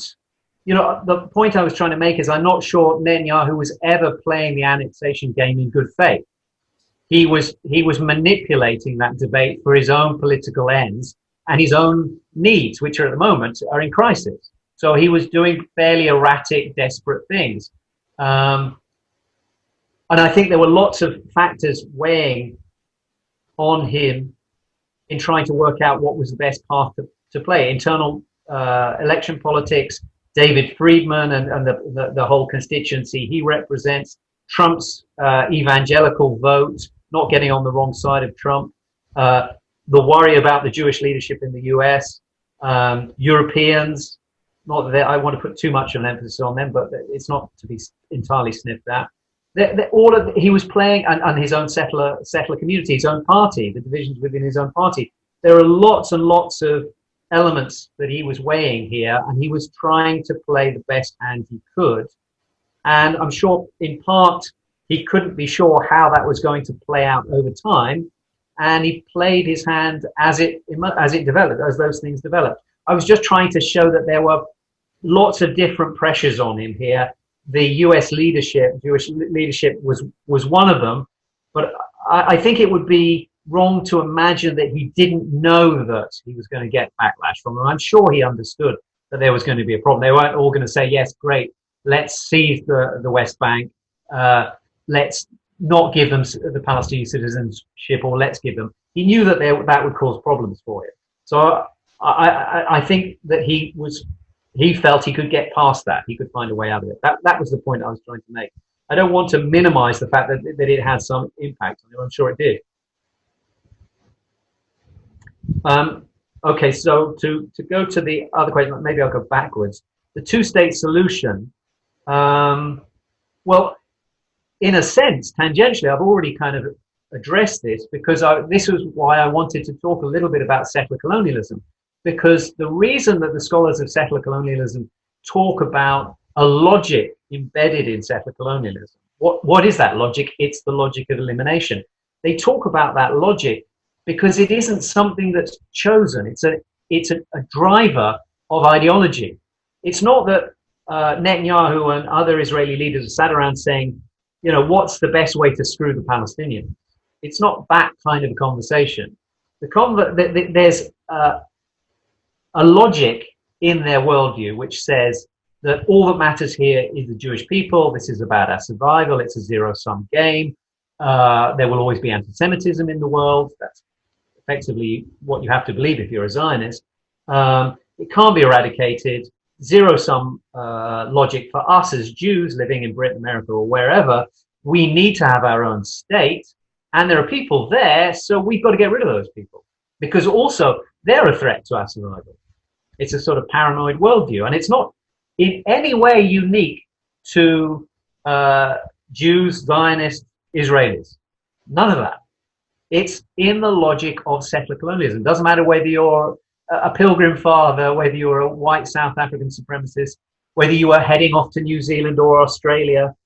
You had, well, if you saw yourself as replacing the native population, if you were the equivalent of a Zionist, or what Richard Spencer calls a white Zionist, if you go with that logic, then you are there to replace the native population, and you will carry on doing that insofar as you can. And whatever obstacles there are in your way, you will navigate them by trying a different strategy. If you can't exterminate them, you'll ethnically cleanse them. If you can't ethnically cleanse them, you'll stick them in Bantustans. Nowhere in that logic of elimination is there an option to, well, let's give them half the land. That's not part of that logic. The logic is to get rid of them. So even if you make some kind of peace agreement, if you sign the Oslo Accords, you are doing so in bad faith. You're not doing it to give them a state. You are doing it to buy yourself some more time to get rid of them, which is exactly what happened during the Oslo Accords. Those 5 years ended up becoming decades. And in those decades, what happened? Israel built more settlements. It moved more settlers into those settlements, expanded the settlements, and it drove more Palestinians off the land. And that's what it'll keep doing. Whether there's annexation, you know, recognized under the Trump plan or anything else, it will carry on regardless. It's happening right now, today, and it will happen again tomorrow. The two-state solution will make no difference. You can carry on paying lip service. You can have Mahmoud Abbas going to the UN and declaring himself as the leader of Palestine. All of that can happen, and it won't change the logic at all. So what can change the logic? Well, only if you decolonize. That's why you have to decolonize both Israel, or historic Palestine, and you have to decolonize the minds of Zionists. This is why the battle is not just being waged here inside Israel, it's also being waged in countries around the world, particularly Western countries, where you have large Zionist Jewish populations. It's being waged in North America, it's being waged in Britain. We had a party where a war raged over this question of, can we allow Israelis to continue duping us with the two-state solution? Just let it carry on. I mean, the Labour Friends of Israel view is, let's just keep paying lip service to the two-state solution while the Palestinians are driven off their homeland. That's the reality of it. They can spin it anywhere, but that's what they mean. That's what's going to happen. And then you have another position which says, well, we know that's what's going to happen, so it's time to penalize Israel. You have to have a stick, not just a carrot, to get Israelis to decolonize. That doesn't mean that they're wiped off the map or they're driven into the sea or any of that. It just means you end up with a rainbow nation, like was the goal in ending apartheid. Instead of starting to think in terms of Jewish nationals and Arab nationals, you start thinking about citizens of whatever this place is going to be called. So this is one of the reasons why the two-state solution has been not only a complete time waster from the Palestinian point of view, because it achieved nothing, but it's been worse than a time waster because it allowed the logic of elimination to carry on while we were all distracted by discourses about a two-state solution. What was it going to look like? How much would the Palestinians get? Where would the borders be? What would we call these areas? Who would be in charge of them? Would there be bridges between Gaza and the West Bank? All these details, none of which were ever going to be realized on the ground. We wasted huge amounts of political energy and capital on trying to decide these questions. They will not happen. A two-state solution is never going to happen. One of the arguments I made years and years ago was a two-state solution is not going to happen. So there's no point wasting energy in it. Waste your energy. If it is wasted energy, better to waste it on a one-state solution. Because at least you're going with a just cause there. You're going with history. But if you go with a two-state solution, you are literally wasting your breath. And not only wasting your breath, you're actually providing cover for the continued colonization of Palestine, the continuing ethnic cleansing of Palestine, the continuing apartheid, and it may well be the extermination of parts of the Palestinian population under cover of that two-state solution that is never going to happen. So I can't, sorry, I've got nothing positive to say about the two-state solution either. This is a decolonization process that we're in. We have to decolonize. That's the only way things are going to change here. Otherwise, the logical elimination will carry on. Israel isn't an exception to the rule of settler colonialism. We haven't got the first example of a settler colonial society which just abandons being a settler colonial society for no reason whatsoever, just out of charity. It will need to be driven to abandon it because the costs in maintaining the colonization settler colonial project just become too burdensome. And that's why projects like BDS and so on are so meaningful, because they empower us as ordinary people to start inflicting a price on Israel for its refusal to decolonize. So that's probably as much as I could say on that. Fatah in more trouble than Hamas. Yes, Fatah is in trouble because it doesn't have. I mean, I think Hamas is in quite serious trouble as well, but Fatah is more obviously in trouble, and that's partly because it doesn't have a response to this question of that I was talking about. What do you do when the society that is colonizing you is driven by the logic of elimination? How do you respond to that? For a long time, Hamas did have a solution to that, which is you drive them out. Now you can agree with that or not, but it was a strategy for dealing with that problem of colonization. Fatah has had a different strategy for dealing with that, which was more the South African one, which is a rainbow nation, which is allowing those Jews who are still already here to join with Palestinians in a one democratic state. Nobody bought into that in the international community. Nobody wanted the one-state solution. Nobody wanted the end of a South African apartheid for the Palestinians. So Fatah found itself entirely isolated and was driven into the position of going along with becoming a subcontractor for the logic of elimination, for Israeli settler colonialism. It became a subcontractor for Zionism. So Fatah is in trouble. It has no strategy for dealing with what Israel is trying to do. It's stuck in its illogical position, which is to cooperate with somebody who wants one of three things from you: your extermination, your ethnic cleansing, or your ghettoization. That's what Israel wants from Palestinians, and Fatah is subcontracting to do that for them. So it's in trouble. It's in serious trouble. And this is one of the reasons why I was saying before, Palestinians, if they're thinking about resistance, they probably have to resist the PA before they can do anything else. They have to get rid of the PA. This is one of the reasons why Israel threatens to get rid of the PA, bring it down, all the rest of it, but never really does it, because actually the PA, which is the institutionalization of Fatah in a different form as the rulers of the West Bank, is doing Israel's work. It's giving a sort of legal, autonomous veneer to it, as though somehow it's Palestinians ruling themselves. So it's enabling Israel's settler colonialism and disguising it. So Fatah is in trouble with Palestinians, and it needs to either reinvent itself, or it will need to be swept away by the Palestinian resistance, by a new kind of Palestinian resistance. And then Diane asked, why does Israel not relinquish Area C? Because it doesn't have to, because of the logic of elimination.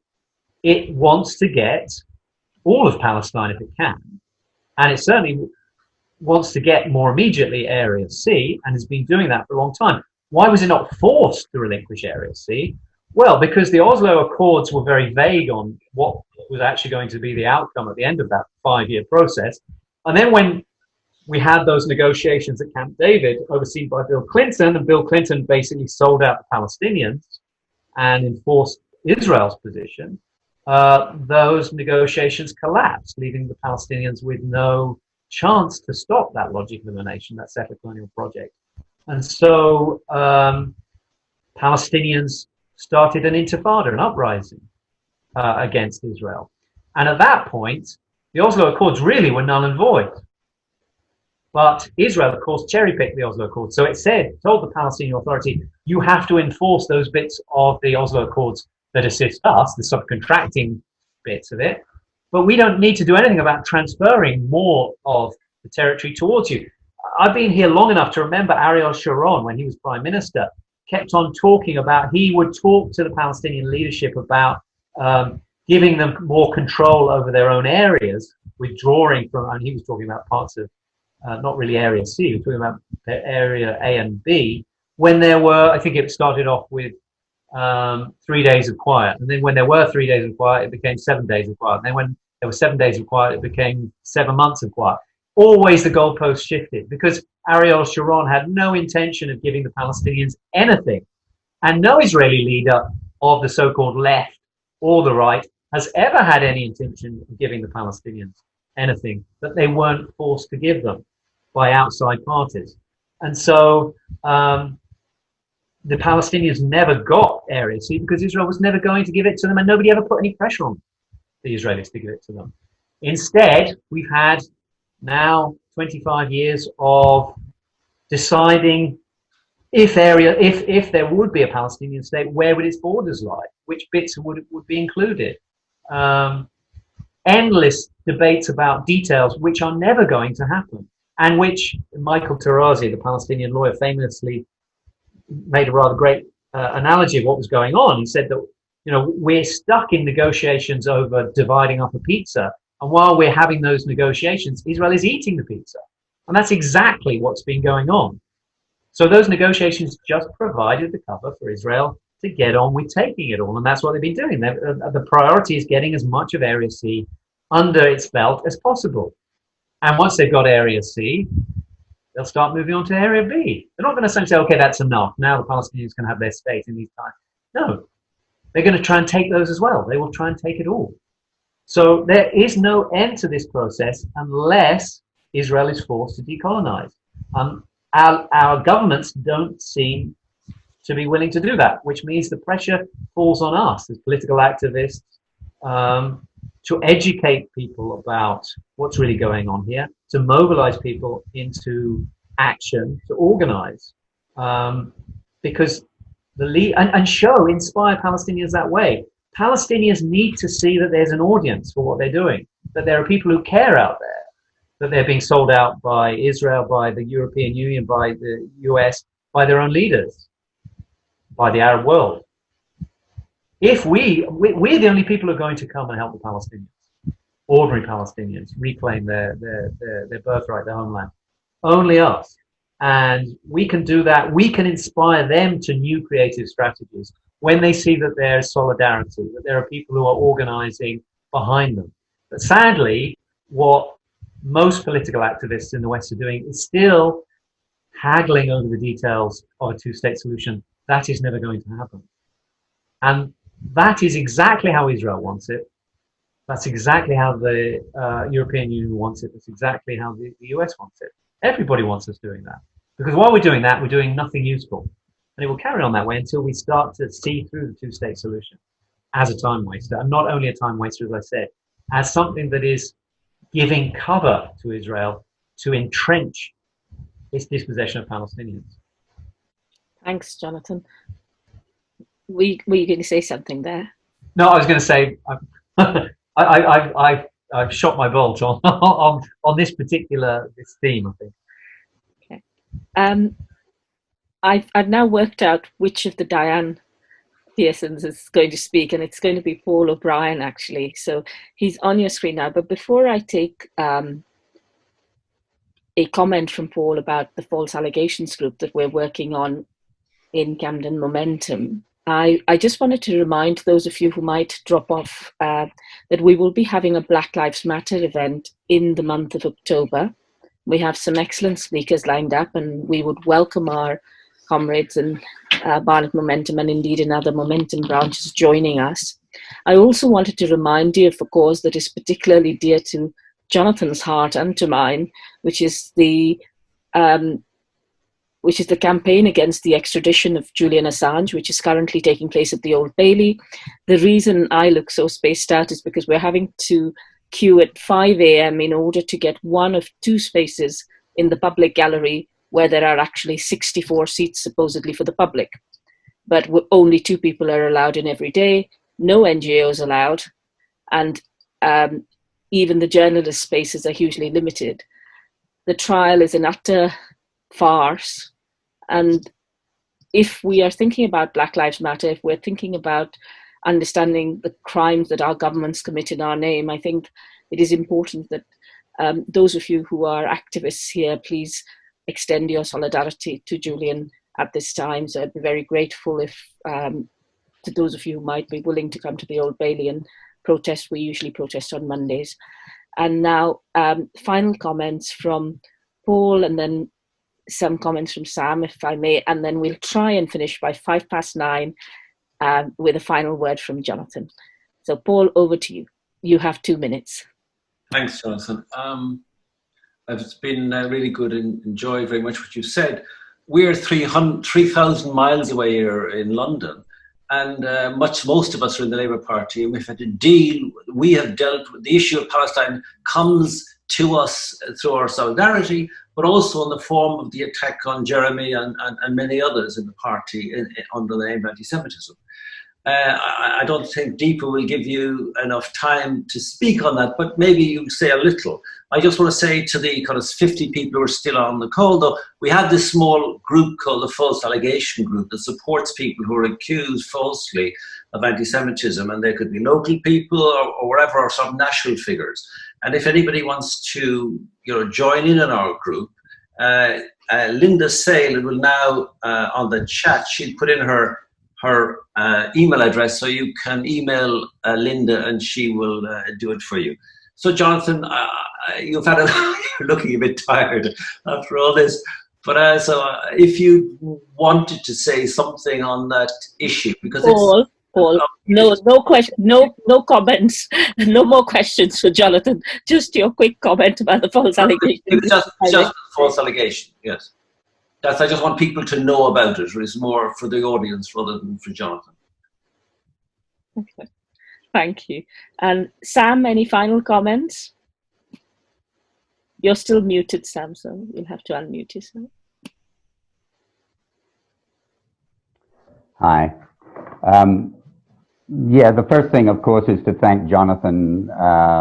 His clarity and consistency was wonderful and really extremely helpful. And I certainly learned a lot in all of this. I wanted to, for those people who weren't on when we began, I wanted to reiterate a couple of things that Owen had said right at the beginning, which is that this is unfortunately the anniversary, the 38th anniversary of Sabra and Shatila, when the Israelis armed some Christian phalangists and let them into two camps, two Palestinian camps, where a slaughter of women, children, and men then took place. A huge slaughter, which they later admitted to doing exactly that. They had armed these people and let them in. But on the other side of that is that a couple of days ago, the TUC actually passed a resolution where they called for an end to apartheid, the right of return for Palestinians, the end of occupation in the West Bank, and the end of the siege of Gaza. Now, the Irish TUC had done this a while ago, but it is a tremendous victory that the UK TUC has now done it as well.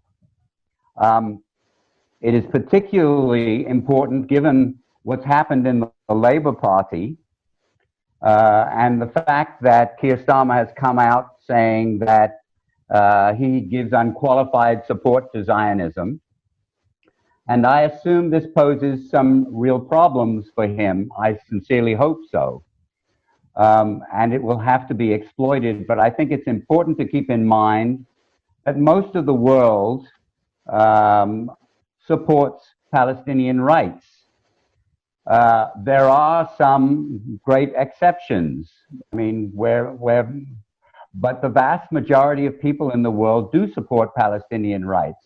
And the main reason that that is the case is because Palestinians has absolutely refused to knuckle under to the Israelis and have absolutely refused to give up resistance. And that's the reason that we're having this meeting at all, is because of their absolute refusal to give up resistance.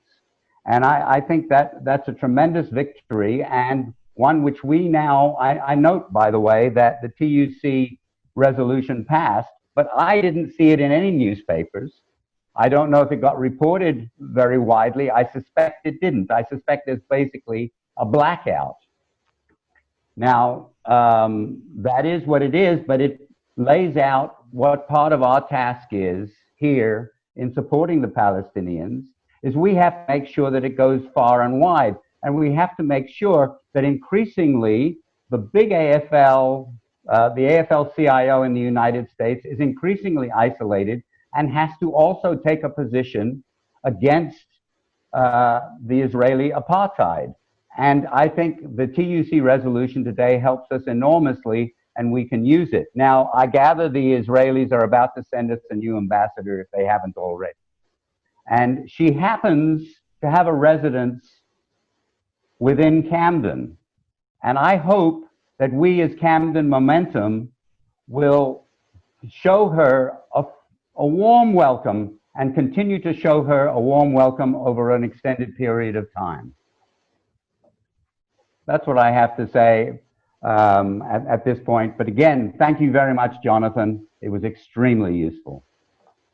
Thank you. Thank you. Can I just make a last comment? Just one of the things I worry about when I talk about what's really going on here is that we're so divorced from, in the coverage, you know, if you're reading the British media, even the best of the British media, you're so divorced from the reality of what's going on here that when I'm talking, I'm aware it sounds, it can sound deflating. It can sound like, well, this is all a bit hopeless. And I don't want us to end on that note, because, and I want to also tie it in with what's going on with Julian and also what happened to Jeremy, because I think these things are all connected. The Palestinians are in the worst situation they've ever been in the same way that Julian is in a terrible, dire situation because of the state of journalism. And Jeremy is in the situation he is in today because of the terrible political culture that we live in. These things aren't unconnected. The problem right now is that we feel powerless. We feel like on all the various fronts we're losing. But in a deeper way, I don't think we are, because what's happened is we flushed out the real stakes of what's going on. The Arab states never supported the Palestinians, the Arab leadership. Now it's clear they're allying with Israel, a settler colonial, belligerent, hostile military power, against the Palestinians, as Europe and the US have been doing for decades. But they made it explicit. Journalism has always been compromised. It's always, and I'm writing a piece right now about this, about journalism in light of what's happening to Julian at the extradition hearing. It's always cooperated with power. What it's done is represent rival centers of power, competitions, backstabbing between centers of power, different elites. But it hasn't fundamentally exposed those elites for what they're really doing. Julian did that, and that's why he's paying this price. That he's flushed them out to show that actually they don't support any kind of free press, any kind of real journalism, because he was doing real journalism, so they had to crush him. And Jeremy showed that politics could be different. It could be honest. It could be principled. It could stand up for the underdog. Politicians claim this, but they never actually do it. He wasn't just paying lip service to that. And for that reason, he had to be crushed. So Jeremy flushed out the real point of politics, which is that elites dealing with their own issues for themselves, for their own interests. So what's happening is we're going through a process of clarification. And now that's partly related to a brief experiment in the greater democratization of media. The fact that I can now have a large audience. You've got to remember that, The Guardian effectively kicked me out a long time ago, 15 years ago, silenced me on their pages 15 years ago. And that would have been the end of my career as a journalist 30 years ago. I'd have maybe set up a little magazine, and I would have written to my 30 or 40 subscribers. And I'd had to have printed that newsletter and posted it to them as the only way to reach them. That is no longer true. Any of us can have tens of thousands of followers. We can influence those people. We can reach them, and we can spread information as never before. And that's an incredibly empowering moment in history. But it's also, because it's so clarifying, it's a deeply dangerous moment for the elites that rule us, that have no interest in justice for Palestinians, have no interest in allowing real journalism, have no interest in proper representative political activity. So we're seeing the backlash on all these different fronts. Things are becoming clearer, more polarized. But this is a moment for us to exploit, to work with, because we have the ability to show through these actions that are being taken the deep corruption of our society, the deep lack of reality in the discourse around what we're doing. So I see this as a moment that has the potential for liberation, for us to start to organize on a real basis, not based on the discourse and the narratives that have been sold to us. So often we mobilize as leftists around issues that weren't real issues. We mobilized around a two-state solution that was non-existent, that was never going to happen. We wasted our energies as leftists on things that could never be fixed the way we were told they could be fixed. Now we have the ability to understand that the two-state solution is never going to happen. It's not on the table. And therefore start to invest our energies in real meaningful action. And that's not just true in the Palestinian case, it's true politically in terms of the media and journalism and so on. So for all of us, we have this moment of potential liberation where we can start to do real work, attacking real problems. So for me, that's a hopeful moment. And I would like to end this by leaving with what I think is a message of hope, real hope, that we can change things at a deep fundamental level, not play around at the margins or superficially, as we have been doing for too much of our history. Thank you, Jonathan.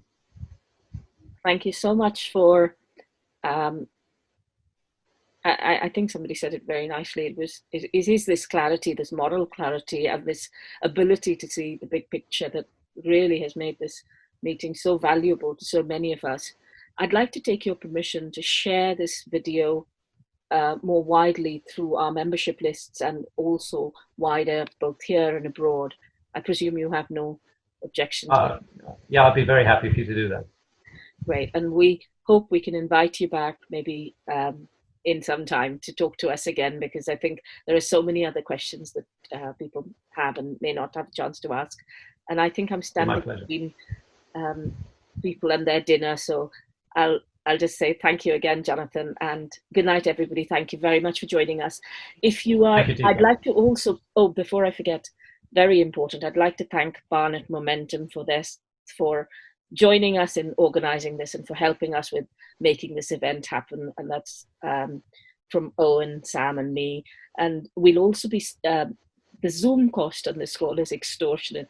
So if you'd like to contribute £1 or £2 towards the cost, that would be very helpful, and we'll send you some details, and we'll also send you details of the recordings. Good night, everybody, and thank you. Thanks, Deepa. Good night, everyone.